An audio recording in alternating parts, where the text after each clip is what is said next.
kan power plant Thenzawl pasari te midang te an kol turin kan outsource don ta mi than khatin politic zong alain kan ram ro lu midang kuta vai company ne na lanan tum tin min bei ani kan phori than khati kian tuma kan malak na hi ram ta na thalo angalan tir tum pol an oma poi hle heng kan unit pasari te singa than khati en kol ho tu te hian ti len anin huama a than page a ti ale ta ti len anin huam ni than te chu kan lui lon to kan a bon don to te thlengin min peula kan ti nung le theng an ti ni tun lai thiam na technology thar nen ti thei anin be sei thlat ani ti chuan heng hi kan kutain lan chuan cheng khat ma in choi angai ve lawang in sen angai ve lawang keima ni sumin kan ti vek anga tu na in thar aya dam hi kan thar chuak anga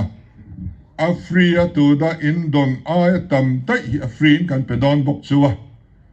a free pialam chu in lei do ni chuan in la lei thei bokang min tia phei cham kan man hi ni ringot ani na taka chuan kan ram sumin han ti do ni la ti ngai na ong reng lo ni do na hian a then khat te chu kan ti nung drop ka thok tu lo zong te ne na chu tin a unit khat kan thar chuan hi a rek a sang lu tu kan ni kan ti lo thei si lo chu ti anga han ti du chu kan han mu chu lom viau tur ani ya kan ram ro lu kan hral ani lowa nu le zual turin midang kan en honu kol o tir zok ani patam tak chuan an leilet te chu nam dang an en kol tira an thlai thar chu anin sempuya an leilet an hral kan tinga em ni midang an en kol tu tira ni ve mai an ta la ni reng kai ni po kan ta anei tu kan la ni reng don ten a sen so chu na po ti hian a hlok na heti za ti thlatin kan tel ve to a nam dang khoda pek chu ui om an tia opposition roi tu te an hril ruwa press conference te an kova diklo ta in kan sarkar hi min pu me kani mi pui te ta na thatur kan tholai me khian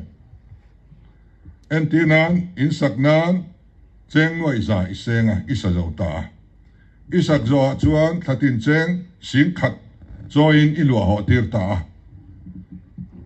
thatin cheng sing khat alwa man i mu ringot ta khai lok na i soi chuan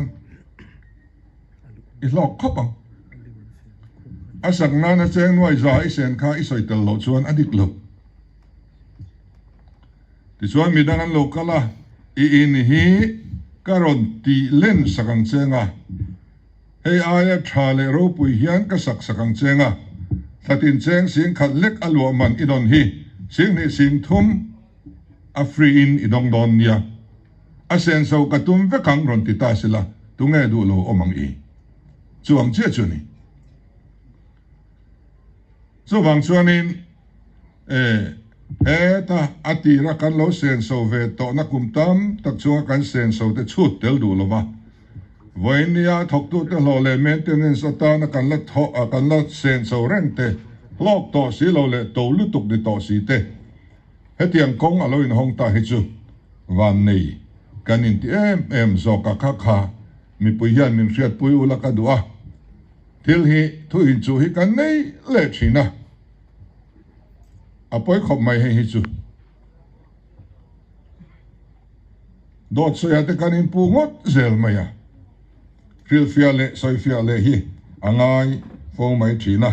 apoi em ani